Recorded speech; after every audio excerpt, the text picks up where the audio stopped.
Abirami, doctor என்னம்மா சொன்னாரு? எனக்கு தெரியுமா, நான் பிழைக்க மாட்டேன். அப்பா, எனக்கு தெரியுமா, நான் கொஞ்சம் கொஞ்சமா செத்துட்டு இருக்கேன்னு. அபிராமி, உங்க அம்மாவை நல்லபடியா பார்த்துக்குமா.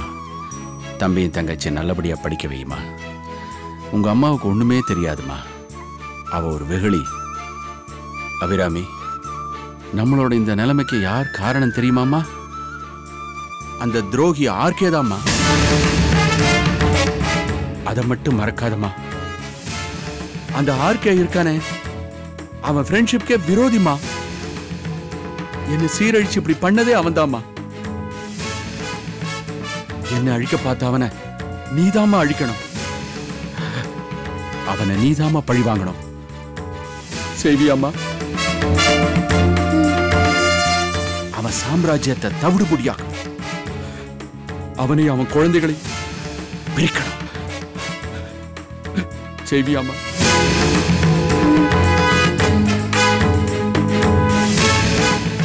அழாதீங்கப்பா, ப்ளீஸ் அழாதீங்கப்பா.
நான் எப்படி கஷ்டப்படுறனோ, நான் எப்படி நடு ரோட்டுக்கு வந்தனோ, அதே மாதிரி நீ அவனை ரோட்டு கொண்டு வரணும்.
எப்படி சமாதானம் சொல்றதுன்னு எனக்கு தெரியலமா. ஜம்பு இவ்வளவு அவசரப்பட்டிருக்க வேணாம். உங்க எல்லாரும் இப்படி தவிக்க விட்டு போயிட்டானே. அவனுக்கு நான் எவ்வளவு சொன்னம்மா, கேட்கவே இல்லை. என் பேச்ச கேட்டு இருந்தான்னா இதெல்லாம் நடந்திருக்க தேவையே இல்லை. நீங்க கவலைப்படாதீங்கம்மா. உங்களுக்கு என்ன உதவி வேணாலும் எல்லாத்தையும் நான் செய்ய தயாரா இருக்கிறேன். இந்த காரியங்களுக்கான செலவை கூட நானே ஏத்துக்கிறேம்மா. இதை தவிர நான் என்ன செய்ய முடியும்?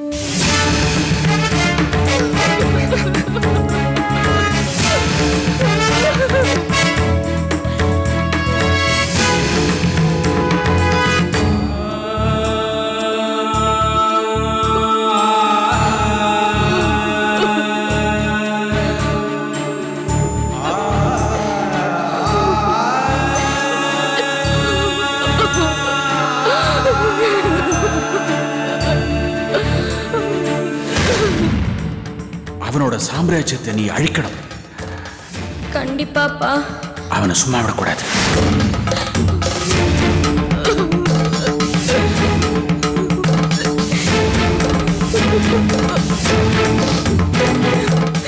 அம்மா அழாதம்மா. இனிமே நம்ம அழக்கூடாது. அந்த ஆர்கே அழ வைக்கணும். அவரை நான் சும்மா விட மாட்டேன். அந்த ஆர்கே அழணும். அப்பதான் நம்ம அப்பாவோட ஆத்மா சாந்தி அடையும்.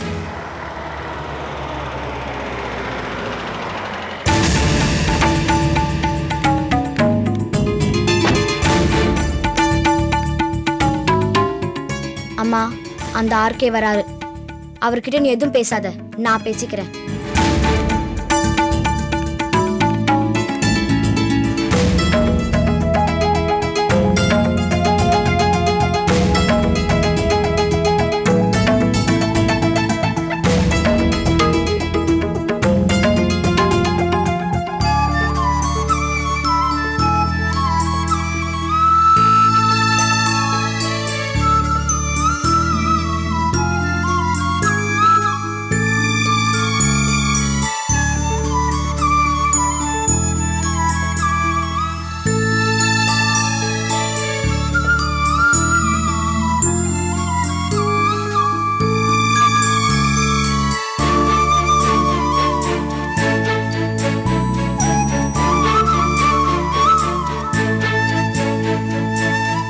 இருக்கீங்க?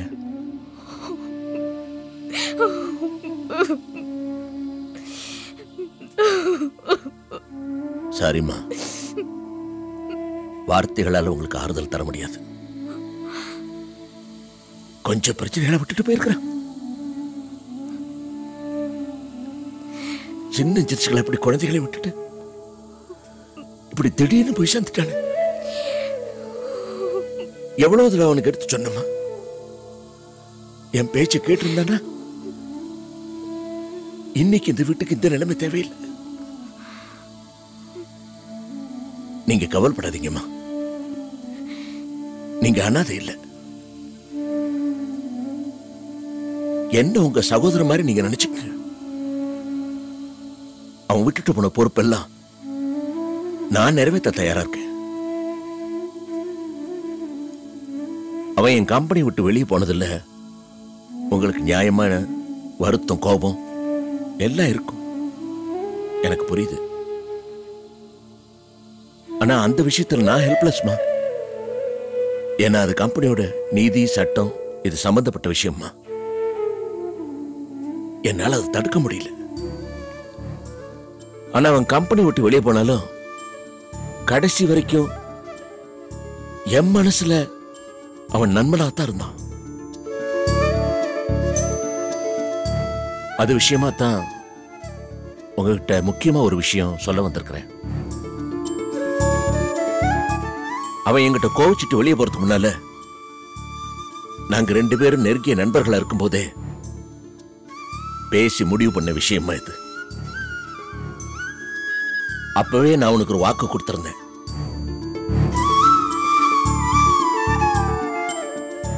உங்க வீட்டு அபிராமி தான் என்னைக்கு எங்க வீட்டு மருமகளா வருவான். ஆமாம்மா, அதை நான் இன்னைக்கு மறக்கல. அது மட்டும் இல்லம்மா, இந்த சின்ன குழந்தைகள் அவங்களோட படிப்பு செலவு, வளர்ப்பு செலவு, மற்றபடி இந்த வீட்டுல எந்த விசேஷம் வந்தாலும் அந்த செலவு எல்லாத்தையுமே நான் ஏற்க தயாரா இருக்கேன்மா. இதை நான் என்னமோ அவன் போயிட்டாங்கிற பச்சாத்தாபத்துல சொல்லணுமா? அவன் இன்னைக்கு இருந்து ஏதோ காரணத்தினால நொடிச்சு போயிருந்தா கூட இது ஏதாம நான் சொல்லியிருப்பேன். என்ன நம்புங்கம்மா, நான் மறுபடியும் சொல்றேன், இந்த அபிராமி தான் என் வீட்டு மருமக. அது நடக்காது. நீங்க எங்க, நாங்க எங்க? மா, பணம் காசாம இதெல்லாம் தீர்மானம் பண்ணது? நட்புக்கு முன்னால நீங்க எங்க நாங்க எங்கிற பேச்சுக்கு இடம் இல்லம்மா. எனக்கு புரியுது, நீங்க ஒரு விரக்தியிலையும் குழப்பத்திலும் இருக்கீங்க. சாவகாசமா ஆறாமற நான் சொன்னதெல்லாம் நியாயமானு யோசிச்சு பாருங்க, உங்களுக்கே வழக்கம். நான் மறுபடியும் வந்து பேசுறேன்ப்பா.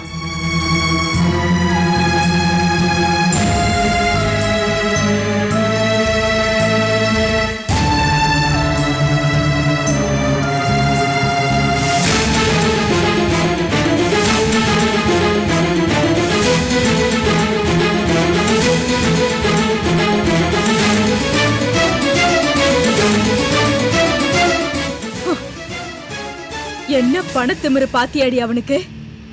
அவர் செத்து இன்னும் காரியம் கூட நடக்கல, அதுக்குள்ள வந்துட்டான் பொண்ணு கேட்டு. நம்மள என்ன பிச்சைக்கார குடும்பம் நினைச்சிட்டானா? என்னமா வேஷம் போடுறான். உங்க அப்பா சொன்னது கரெக்ட் தான், அவன் மகா பெரிய நடிகன் தான். இதுல அவன் வீட்டுக்கு நீ மருமகளா வரணுமா? அனுப்பிடுவனானா? ஆனா நான் போறேன். என்னடி சொல்ற? உனக்கு பைத்தியமா பிடிச்சிருக்கு?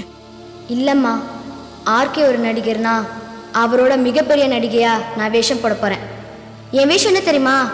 ஆர்கேயோட மருமகளா. ராமாயண கூனி, மகாபாரத சகுனி ரெண்டும் கலந்த மருமகளா என் அப்பா கிட்ட போட்ட சபதத்தை நான் நிறைவேற்ற போறேன். ஆர்கே குடும்பம் இப்போ வாழ்ற வாழ்க்கைய நம்ம குடும்பமும் வாழணும், என் தம்பியும் வாழணும், என் தங்கச்சியும் வாழணும். ஆர்கே குடும்பத்தை நான் சின்ன பின்னமா ஆக்க போறேன். அவர் கூடியே இருந்து குழி பறிக்க போறேன். ஒரு நல்ல மருமகளா ஒரு புது அவதாரம் எடுக்க போறேன். என் கல்யாணம் முடிஞ்சது, என் வேலை ஆரம்பமாச்சு. அந்த ஆர்கே குடும்பத்தை பழி வாங்க மருமகங்கிற பேர்ல நான் உள்ள நுழைஞ்சேன்.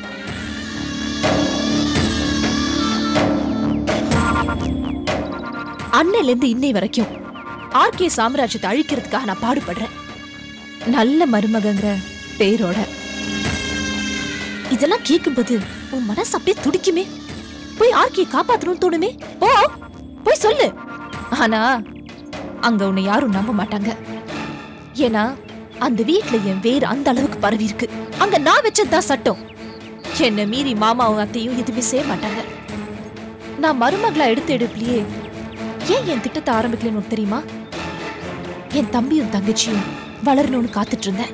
அதுக்காக தான். அவசரப்படாதீங்கக்கா. மாமா உங்களை மருமகளா ஏத்துக்கிட்டப்பவே அவரு நல்லவர்னு தெரிஞ்சிருக்கணும். உங்க அப்பாவோட தப்ப நீங்க மறந்துட்டு பேசுறீங்க. உண்மையிலேயே உங்க குடும்பத்தை மாமா அழிக்கணும்னு நினைச்சிருந்தா உங்களையே மருமகளா ஏத்துக்கணும். ஊரு மெச்சணும், உலகம் மெச்சணும். தான் பண்ண தப்பு அவர் மனசு உறுத்தி இருக்கு, அதான். வேற என்ன? உங்க அப்பா சின்ன வயசுல சொன்னது உங்க மனசுல ஆழமா பதிஞ்சிருக்கு. அதான் இப்படி பழி உணர்ச்சியோட இருக்கீங்க. உங்க அப்பா தான் தப்ப மறைக்க மாமாவை பத்தி தப்பா சொல்லிருக்காரு. அதை இன்னும் நீங்க நம்புறீங்க. வேண்டாம், விட்டுருங்க. ராஜனை சாகிறதுக்கு முன்னால கூட இதைத்தான் சொன்னாரு. உங்களை பத்தி மட்டும் இல்ல, மாமாவை பத்தியும் சொன்னாரு. ஐயா, உங்க மனசு யாருக்கு வராதியா? உங்க கூட இருந்த பார்ட்னர்கள்லாம் அவரை வேண்டான்னு ஒதுக்கினப்ப கூட அவர் குடும்பத்துக்கு உதவணும்னு நினைக்கிறீங்களே, என்னையா அது? அவங்க மாதிரி எல்லாம் என்னால நினைக்க முடியாதுப்பா. அவனை நான் கடைசி வரைக்கும் நண்பனாதான் மதிச்சேன். அவனை திருத்த கூட முயற்சி பண்ணேன்ப்பா. அவன் கேட்கல, என்ன பண்றது? அதுக்காக அவன் குடும்பத்தை நிர்கதியை விட முடியுமா? அவனுக்கு கொடுத்த வாக்க நான் காப்பாத்தி ஆகணும், அது என் கடமை. என் முதலாளி எப்பவும் அபிராமி குடும்பத்துக்கு நல்லதுதான் நினைக்கிறாரு, நல்லதுதான் செஞ்சிட்டு இருக்காரு. ஆனா கல்யாணம் ஆன நாள்ல இருந்து அபிராமி அதை தப்பா நினைச்சுக்கிட்டு இந்த குடும்பத்தை அழிக்க பாக்குறான்னு சொன்னாரு. ஏய், நீ சொல்ற எந்த நியாயத்தையும் நான் ஏத்துக்க தயாரா இல்ல. மரண படுக்கையில என் அப்பா சொன்னதுதான் எனக்கு வேத வாக்கு. அதுபடி நான் சபதம் எடுத்தேன், பழி தீப்பேன். எவ்வளவு சந்தோஷமா வாழ்ந்துட்டு இருந்தது என் குடும்பம். எந்த கவலையும் இல்லாம நான் படிச்சிட்டு இருந்த வயசு. அப்பாவும் வசதியா இருந்தாரு. ஆனா திடீர்னு ஆர்கே பண்ண தப்புனால நாங்க கஷ்டப்பட்டோம். கஷ்டத்தோட வலி என்னன்னு எனக்கு அன்னைக்கு தான் தெரிஞ்சது. அதே வலியும் அதே வேதனையும் ஆர்கே அனுபவிக்கணும். ஆர்கே குடும்பம் சின்ன பின் ஆகணும். அவர்கிட்ட இருக்கிற அத்தனை சொத்தையும் அவர் ஏன் மேல வச்சிருக்கிற நம்பிக்கை வச்சு ஏன் கைக்கு கொண்டு வருவேன். அவ்வளவு சொத்து என்கிட்ட வந்ததுக்கு அப்புறம் இந்த அபிராமி ஆடுற ஆட்டத்தை பாரு. அவர் அங்கேயும் இங்கேயும் அசைய விடாம அவரை டம்மி ஆக்கிடுவேன். ஏய், இது உன்னால மட்டும் இல்லடி, யாராலையும் தடுக்க முடியாது. ஏன்னா என் அப்பா விட்ட கண்ணீரை என்னால மறக்கவே முடியாது. ஐயோ அபிராமி அக்கா, அது எல்லாத்தையும் மறந்துருங்க. எல்லாத்தையும் நீங்க தப்பாவே புரிஞ்சிட்டு இருக்கீங்க. நான் எல்லாத்தையும் சரியாதான் புரிஞ்சுட்டேன். நீ எதுவும் பேசாத. அந்த வீட்டுக்குள்ள வந்ததும் மொத்த சொத்தையும் அடையணும். ஆர்கேயோட சின்ன பையன், அதான் உன் புருஷனை ஏன் தங்கச்சி கட்டி வைக்கணும். அவரோட 2 பொண்ணுங்கள ஏதாவது ஒரு பொண்ணை என் தம்பிக்கு கட்டி வைக்கணும்னு நினைச்சேன். ஆனா நீ வந்ததும் எல்லாமே தலை கீழாயிடுச்சு. கார்த்திக் ரம்யா கல்யாணம் ஆயிடுச்சு. அனிதா ஸ்வாதி கதை வேற மாதிரி ஆயிடுச்சு. சரி, இதெல்லாம் தான் இல்ல. அட்லீஸ்ட் அந்த குடும்பத்தோட வாரிசு என் வயித்துல வளரும் நினைச்சேன். ஆனா இப்ப அதுவும் இல்ல. இதனால இப்ப என் மனசு கல் ஆயிடுச்சு. என் மனசுல எந்த ஈரமும் இல்ல. வெறும் பழி வாங்கணுங்கிற வெறி மட்டும்தான் இருக்கு. இத பாரு, ஆர்கே சொத்து பூரா எனக்கு தான். முடிஞ்சா உன் மாமனாரையும் அவர் சொத்தையும் போய் காப்பாத்து. It's a challenge. ஐயோ, என்னக்கா இது? நான் உங்க தங்கச்சி. என்கிட்ட போய் சேலஞ்ச் அது இதுன்னு. அக்கா, உங்க அளவுக்கு நான் அறிவாளி இல்ல. உங்களை மாதிரி எனக்கு நடிக்கவும் தெரியாது, நடந்துக்கவும் தெரியாது. நான் சாதாரணமான கிராமத்து பொண்ணு, யதார்த்தமானவ. என்னால ஒண்ணே ஒண்ணு மட்டும் முடியும்.